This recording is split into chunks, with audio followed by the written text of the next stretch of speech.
Section 1, जीवन का आधार। कोशिका। जीवन एक अद्भुत रचना है और इसकी निर्माण इकाई है कोशिका। हर जीवित प्राणी, बड़े ढेर से बड्ढा, पेड़ाज से लेकर छोटे से छोटा कीड़ा कोशिकाओं से बना है।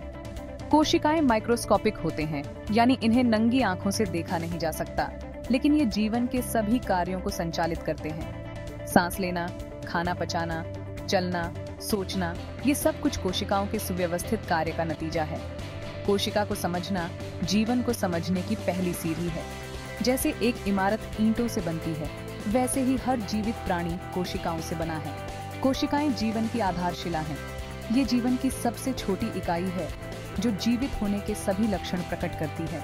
कोशिकाएं अपने आप को बढ़ा सकती हैं, विभाजित हो सकती हैं और अपने आसपास के वातावरण से प्रभावित हो सकती हैं। कोशिकाओं का अध्ययन, जिसे सेल बायोलॉजी कहा जाता है, हमें जीवन के गुप्त रहस्यों को समझने में मदद करता है।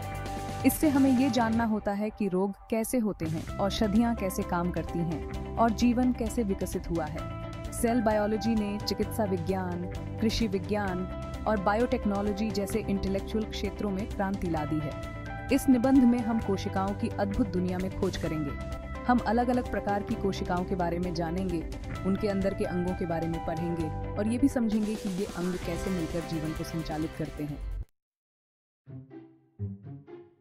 सेक्शन 2, कोशिकाओं का विविध रूप। कोशिकाएं आकार, साइज और कार्य में बहुत विविध हैं। हमारा शरीर ट्रिलियंस कोशिकाओं से बना है और ये कोशिकाएं 200 से भी अधिक अलग अलग प्रकार की हैं। हर प्रकार की कोशिका की अपनी यूनिक संरचना और कार्य होता है। उदाहरण के लिए, हमारी त्वचा की कोशिकाएं छपट्टी और पतली होती हैं, जबकि हमारी मांसपेशियों की कोशिकाएं लंबी और फाइब्रस होती हैं। तंत्रिका कोशिकाएं, नर्व सेल्स की लंबी पतली शाखाएं होती हैं, जो संदेशों को शरीर के अलग अलग भागों तक पहुंचाती हैं। लाल रक्त कोशिकाएं, रेड ब्लड सेल्स, गोल और चपटी होती हैं और इनका कार्य ऑक्सीजन को शरीर के अलग अलग भागों तक पहुंचाना है। ये विविधता कोशिकाओं को विभिन्न कार्य करने में सक्षम बनाती है, जिससे जीवित प्राणियों का शरीर सही से काम करता है। कोशिकाओं की संरचना उनके कार्य के अनुकूल होती है। उदाहरण के लिए, मांसपेशियों की कोशिकाओं में संकुचित प्रोटीन होते हैं, जो इन्हें संकुचित और प्रसारित होने में मदद करते हैं, जिससे शरीर की गति होती है। तंत्रिका कोशिकाओं में लंबी पतली शाखाएं होती हैं, जो इलेक्ट्रिकल इम्पल्सेस को दूर तक पहुंचाने में मदद करती हैं, जिससे हम सोच सकते हैं, महसूस कर सकते हैं और अपनी मांसपेशियों को नियंत्रित कर सकते हैं। कोशिकाओं की विविधता जीवन की सुंदरता और जटिलता को दर्शाती है। ये हमें ये भी स्मरण कराती है कि हमारा शरीर कितना सुव्यवस्थित और अद्भुत है। सेक्शन 3, कोशिका के अंग और उनके कार्य। हर कोशिका एक छोटे से शहर की तरह होती है, जहां अलग अलग अंग अलग अलग कार्य करते हैं।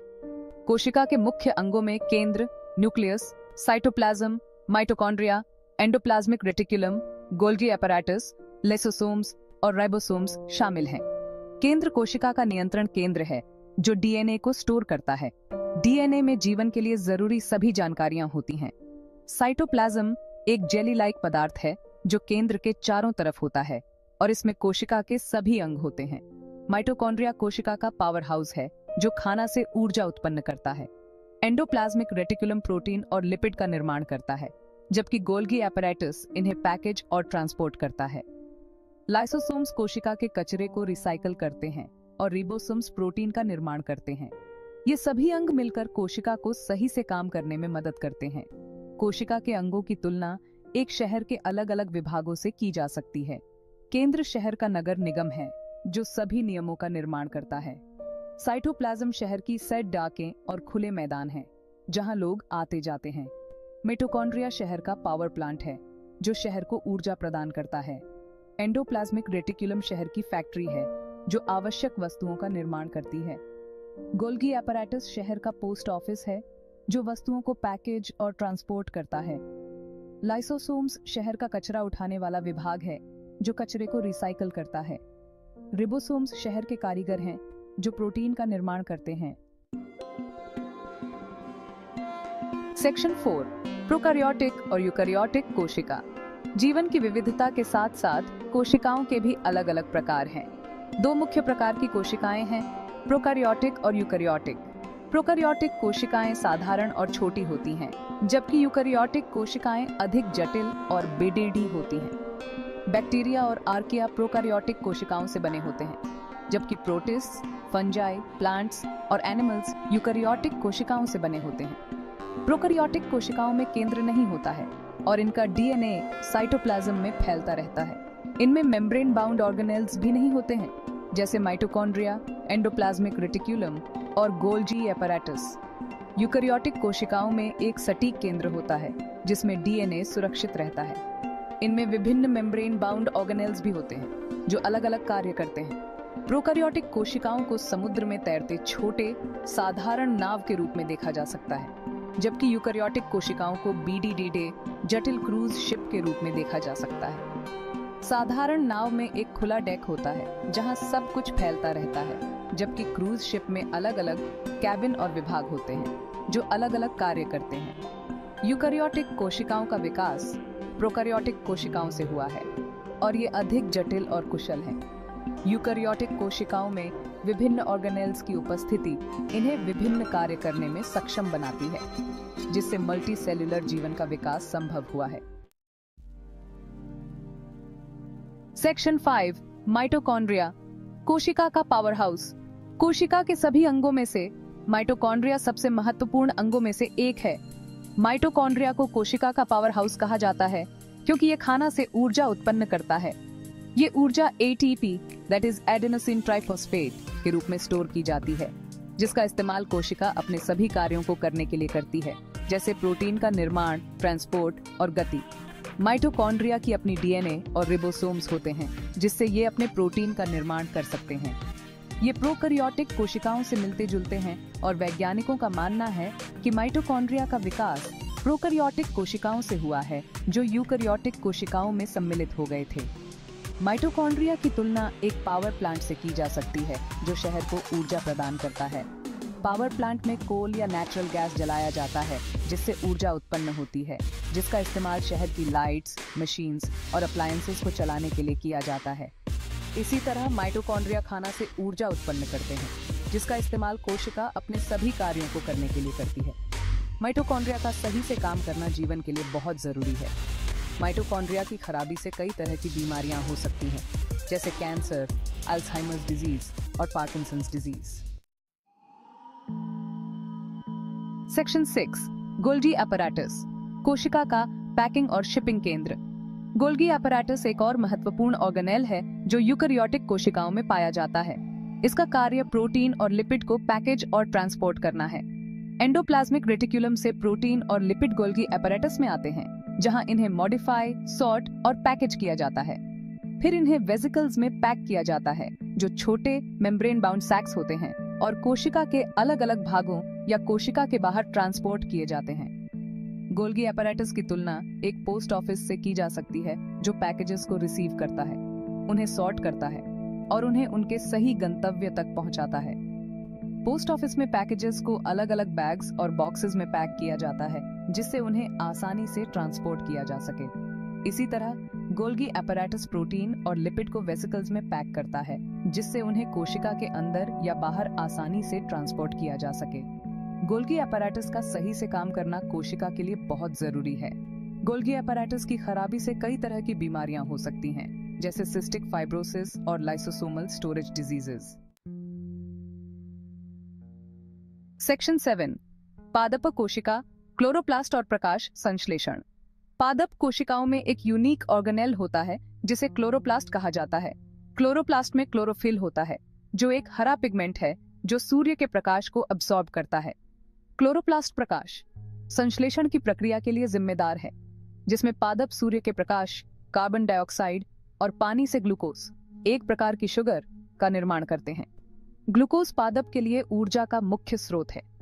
प्रकाश संश्लेषण जीवन के लिए बहुत जरूरी है क्योंकि ये ऑक्सीजन उत्पन्न करता है, जिसका इस्तेमाल जीवित प्राणी सांस लेने के लिए करते हैं। प्रकाश संश्लेषण के बिना पृथ्वी पर जीवन संभव नहीं होता। क्लोरोप्लास्ट की तुलना एक सोलर पैनल से की जा सकती है, जो सूर्य के प्रकाश को ऊर्जा में बदलता है। सोलर पैनल में फोटोवोल्टेइक सेल्स होते हैं, जो सूर्य के प्रकाश को अब्सॉर्ब करते हैं और यूज इलेक्ट्रिसिटी में बदलते हैं। इसी तरह क्लोरोप्लास्ट में क्लोरोफिल होता है जो सूर्य के प्रकाश को अब्सॉर्ब करता है और यूज केमिकल एनर्जी में बदलता है, जिसका इस्तेमाल ग्लूकोज के निर्माण के लिए किया जाता है। सेक्शन 8 कोशिका रोगों को समझने की कुंजी। कोशिकाओं को समझना रोगों को समझने के लिए बहुत जरूरी है।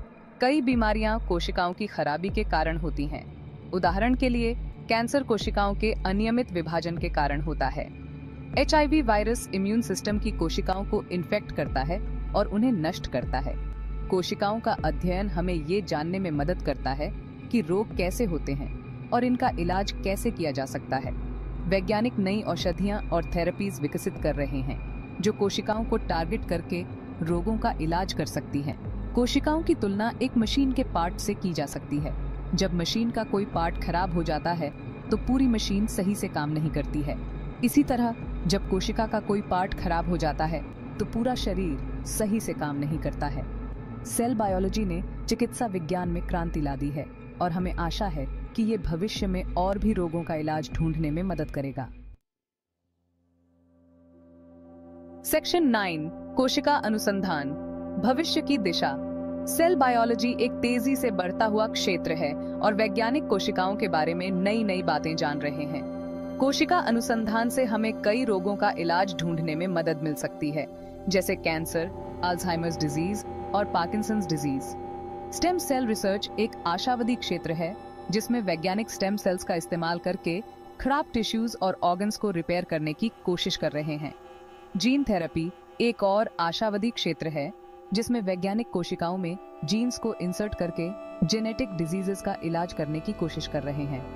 कोशिका अनुसंधान की तुलना एक अन्वेषण से की जा सकती है जिसमें वैज्ञानिक एक नए देश की खोज कर रहे हैं। हर नया अन्वेषण से हमें कोशिकाओं के बारे में और भी जानकारी मिलती है और ये हमें रोगों का इलाज ढूंढने के और भी करीब ले जाता है। सेल बायोलॉजी में भविष्य में कई अद्भुत अन्वेषण होने की संभावना है और ये हमें जीवन के रहस्यों को और भी गहराई से समझने में मदद करेगा। सेक्शन 10 निष्कर्ष कोशिका जीवन का अद्भुत आधार। कोशिका जीवन का आधार है। जीवन की सारी विविधता और जटिलता इन छोटे माइक्रोस्कोपिक यूनिट्स में समाये हुए है। कोशिकाओं को समझना जीवन को समझने की पहली सीढ़ी है। सेल बायोलॉजी ने चिकित्सा विज्ञान, कृषि विज्ञान और बायोटेक्नोलॉजी जैसे इंटेलेक्चुअल क्षेत्रों में क्रांति ला दी है और भविष्य में और भी अद्भुत अन्वेषण होने की संभावना है। कोशिकाओं की तुलना एक अद्भुत पुस्तक से की जा सकती है जिसमें जीवन के सभी रहस्य छिपे हुए हैं। सेल बायोलॉजी हमें ये पुस्तक पढ़ने और जीवन के रहस्यों को समझने में मदद करता है। कोशिकाओं का अध्ययन हमें जीवन की सुंदरता, जटिलता और अद्भुतता का एहसास कराता है। ये हमें ये भी स्मरण कराता है कि हम सब एक दूसरे से जुड़े हुए हैं और हम सभी जीवित प्राणियों के एक बड़ी ढेर परिवार का हिस्सा